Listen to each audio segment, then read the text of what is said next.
We will kick off today's episode with our guest speaker pitching why you should listen to our podcast and follow our journey. Let's get started, folks. If you're listening to this, just please support the Green Roof. Follow us on any social media that you have, and we also have. We have Instagram, Facebook. We have a LinkedIn page, I believe. It really helps us grow the team and expand what we can do here at SIU and pushing beyond the bounds of our own university. It means that we can get more people involved, we can do more renewable energy projects, and it really just helps us learn and helps us teach other people. Welcome to an episode of Young Entrepreneurs with the Green Roof team of Southern Illinois University Carbondale. We are a cross-university team of young, innovative minds positively impacting the landscape of SIU Carbondale through promoting and installing clean energy. Here, we are highlighting our team's activities and impact through our members, sponsors, and supporters, as well as discussing a new, interesting topic. So buckle up, because we are driving to a more sustainable future. Today we have Stephen Schulte. Hello, I'm Stephen Schulte. I am a junior studying computer science at SIU. A little bit about me, I'm an RA. I'm my first year right now. It's a lot more than I thought it was going to be, but I really enjoy it. I get to meet a lot of new people and kind of make connections throughout campus that I otherwise wouldn't have. Some of my hobbies, I play a lot of video games. I'm currently the game head for Counter-Strike on the SIU esports team, so that's just a lot of fun. And I play guitar. I became involved with the Green Roof team through Zach Bale. I met him when I was interested in another on-campus organization, and he's like, yeah, you should totally come to this meeting. And I showed up, and Nelson was just in front of everyone speaking before the meeting actually starts. I was not late. And everyone in the room just seemed super involved, and like they really were passionate about what they wanted to do, and that's kind of how I got myself into the door with the Green Roof team. Awesome, and before we dive into Green Roof topics, do you want to talk a bit about what type of music you play? What kind of guitar do you have? So I currently have 4 guitars. One of them is in disrepair, because it's an inherited guitar from my grandfather, and it's just been sitting in a closet since 1940, probably. It's an old Sears guitar, so we're taking that in to possibly get it fixed. But then I have a 6-string electric, a 6-string acoustic, and a 12-string acoustic electric. Most of what I play right now is acoustic stuff. I like blues. Blues is probably my favorite to play, and then Texas blues on the electric. I'm a very big fan of Stevie Ray Vaughan. Oh, that's awesome. The blues, really nice music. Something like, I know I like late at night and just like being able to calm down and just vibe with the beat. Yep. So I like how you were talking about when you first became introduced with the Green Roof team, and we had the workshop back in February right before COVID hit. I know that was a great moment. That was us getting a bunch of different students from across campus all together in one space and just talking. You want to go a bit deeper in about how you felt that day and the people you spoke with? So I don't remember specifically who all was there. I just know that while I wasn't too knowledgeable about what we were doing, I was a freshman. I was a little baby freshman, and I was very confused a lot of the time. But what I did understand was that it was something that not only I wanted to be involved in, it's something that I needed to be involved in. Because what we're doing here, it's good for resume building, and it's good for, just getting involved on campus, but it's going to make an impact throughout the time from installation until eventually something breaks down, which hopefully will be a very long time. Hopefully. Renewable energy is it's very important because it's going to help our environment in the long run. And while we can't currently sustain it, I think that renewable energy is going to be the way of the future. I think that we're going to need to get away from fossil fuels. And any research that we do here at SIU on the Green Roof team for renewable energy is going to help with that in the future, even if it's minimal. And it's also going to help our university become a more green university. It's going to reduce our carbon footprint. And we can use it as a way of getting more research for renewable energy brought to SIU through grants and just other professors on campus. So I think it's very important simply because it's the way of the future. Most definitely. I know from our perspective, we're all students doing all this work, and it's easy to ask administration and staff to become more sustainable, but it's another step forward for us to go and show in order to make change happen.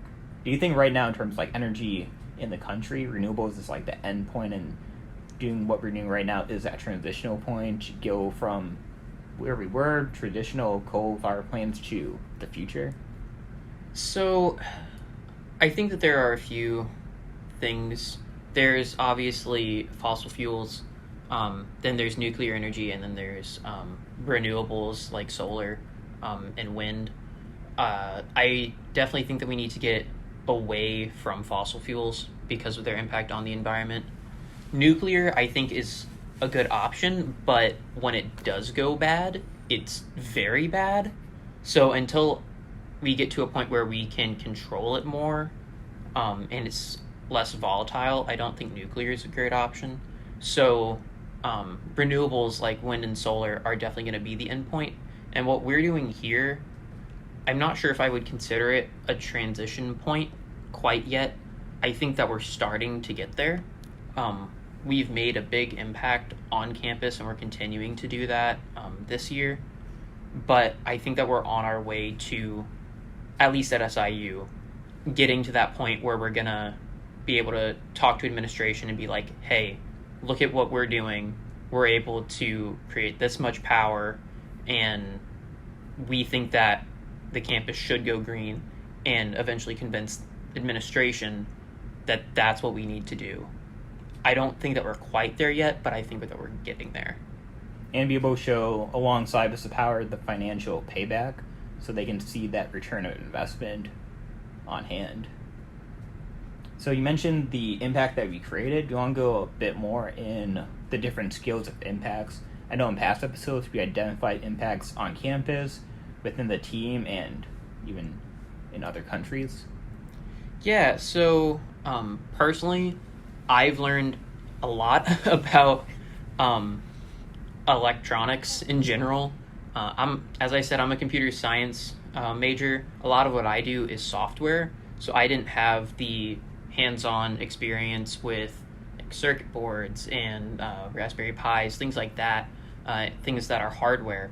So coming onto the team, I had a lot of Nelson telling me, hey, you want to learn how to solder today? And I said, sure. And he just handed me the stuff. And I had to figure it out basically from watching him and Gustavo in the past. And that brings up another point of just perseverance. On this team, we run into a lot of challenges, a lot of things that we don't know how to do or we don't know how to fix.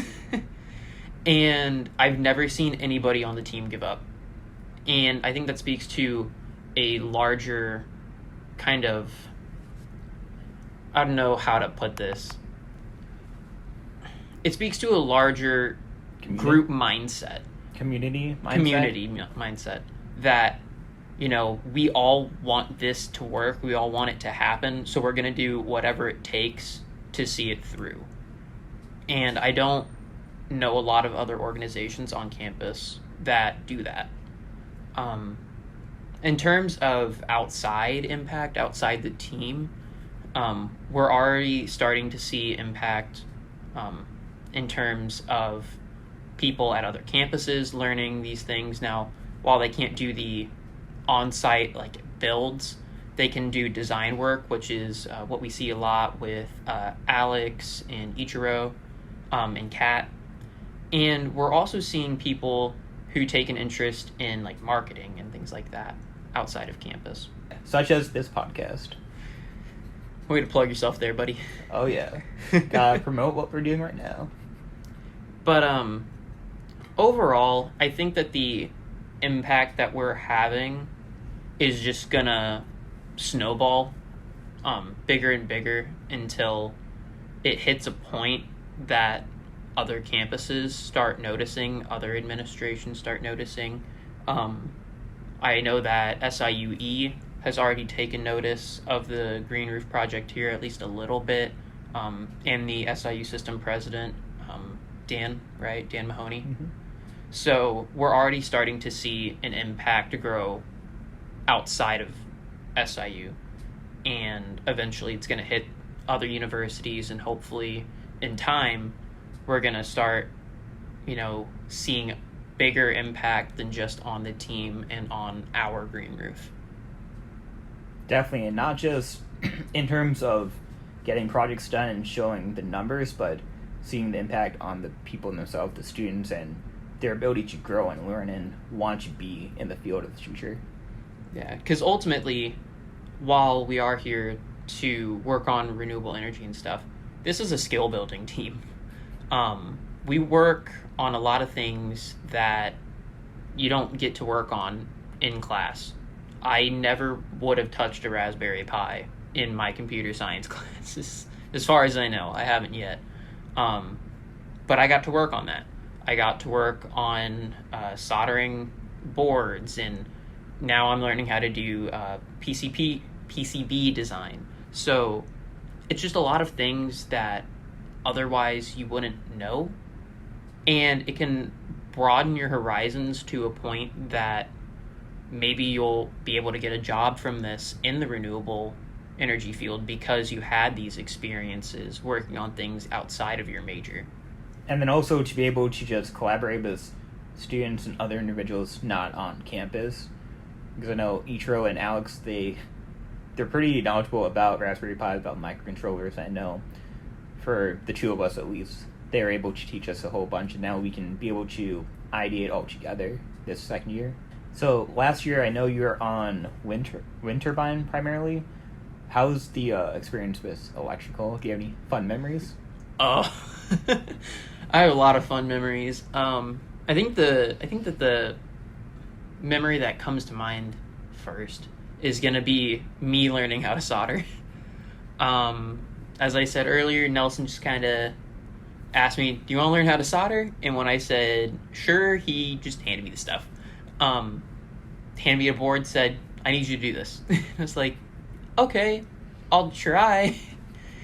And I may or may not have scorched some stuff in my hand, but ultimately I got it figured out. I remember my second time soldering, we were soldering clamps because our wire gauge was too small for the clamp that we were using. And so I built a pyramid of solder up, and I showed it to Nelson and Gustavo, and they were both just like, "I don't know how you did this, but it looks really good." And I don't think I could ever replicate that. I'm going to say it's beginner's luck, but I'm still very proud of that, and we still use that clamp. It is on our fuse box right now. We do, and it's one of the... I think it's one of the few that actually survived once we began disassembling the electrical box. Yep. So, I could probably go on, but I think the most important thing is that we're kind of like a family on this team. If you've been around for more than 2 weeks, you know how close everyone is, and you'll see people just sitting around in the lab talking about the project, working on designs, discussing how we can get more people involved. And it's the little interactions that I really enjoy because, it's not like at a meeting where your sole focus is on it. you can just show up, and if you want to talk about it, then there's always going to be somebody that's going to be there to talk to you about it, to bounce ideas off of you. For instance, I went into the lab last week and I talked to Nelson just about random stuff, and then it came up in the meeting later that night without either of us really pushing it to be mentioned. It was mentioned, and then we were able to talk about it. So for me, it's the little interactions on the team that I enjoy. And then also the bonding too. Yeah. Us hanging out at night on the weekends and Friday nights and just being able to connect with one another. Yep. Unfortunately, I have missed movie nights this semester, but it's always a good time being with anybody on the team. Everyone is super chill, and I don't think that we have anybody who's so serious about the project that they can't joke about it whenever we make mistakes. I know that on our design papers, in our lab, we have like sheets where we just like wrote down random notes about the design work and stuff. Devin and I, last year, when Devin was still on the project, we would be talking about the project, and we'd be writing little notes to each other about like how we don't understand what's going on. Which was always funny because Devin was the one that I expected to know this stuff.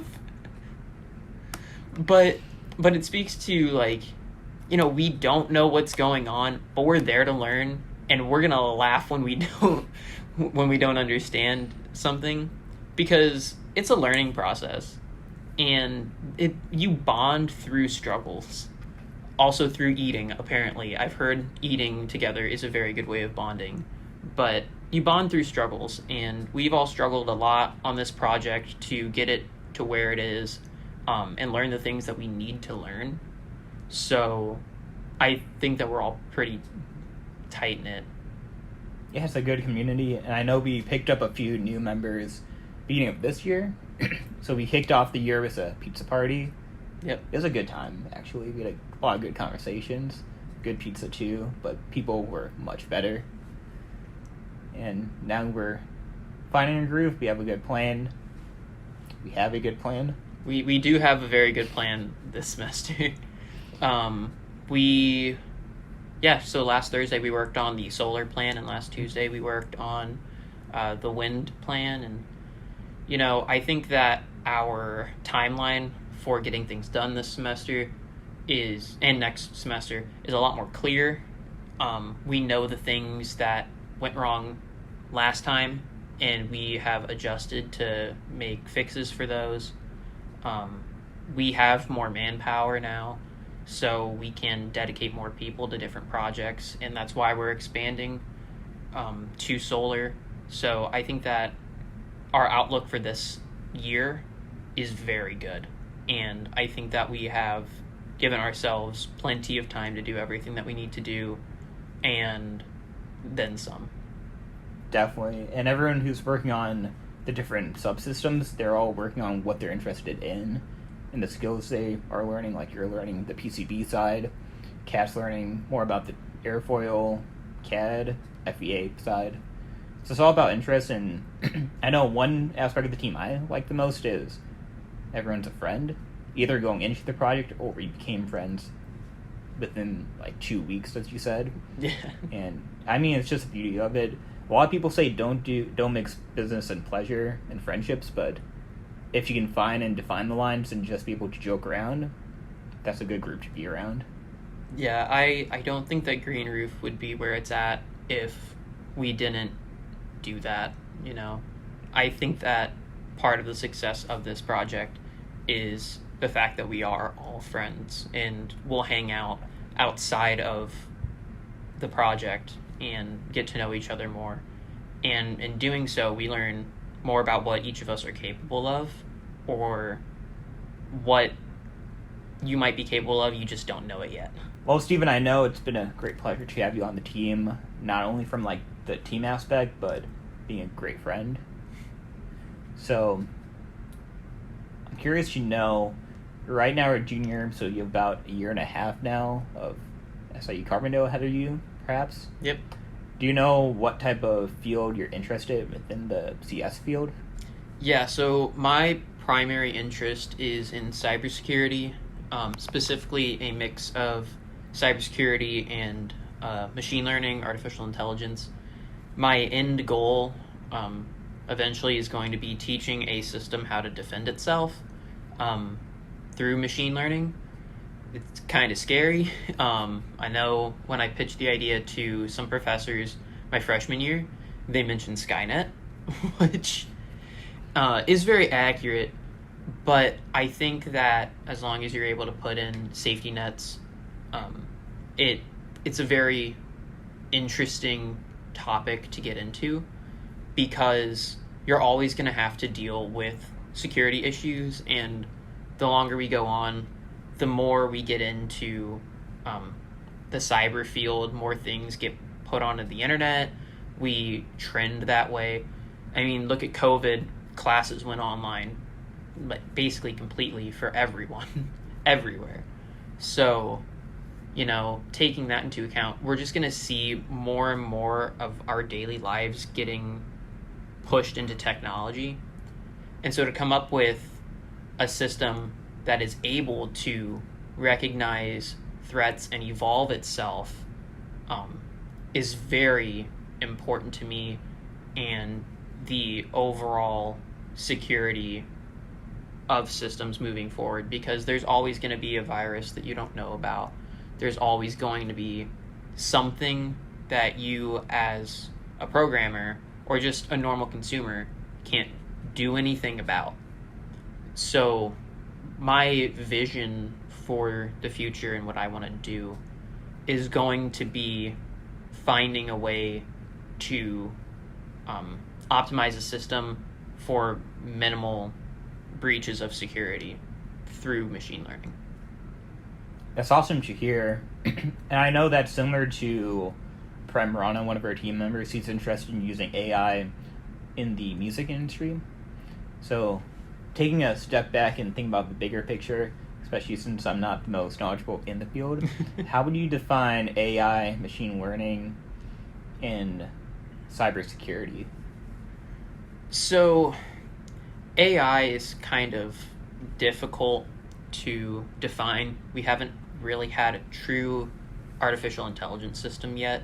I'm actually in CS 437 right now, which is the machine learning artificial intelligence class. So I don't want to get too much into it just because I don't have a complete grasp of it yet. But what I can tell you is that there has not been a true artificial intelligence system yet, because the end goal for artificial intelligence is to have it basically operate like the human brain. That's the end goal. And we just haven't seen that. We have expert systems, which are just like sets of rules, and then you'll have things like genetic learning, neural networks, things like that. But again, most of that is just rule-based. So within cybersecurity, what I would define as artificial intelligence right now would be most closely related to genetic coding and using generational learning to kind of evolve a system over time. I don't think that we are anywhere near being able to implement a full artificial intelligence system on its own, let alone in cybersecurity. I'm just hoping that in the future, down the line in my field, we'll be able to do it. Awesome. So when I hear what you just said, I'm thinking about Jarvis from Iron Man. Yep. That sounds about right? Yeah, so Jarvis from Iron Man would be about as close as you could get to a true artificial intelligence system.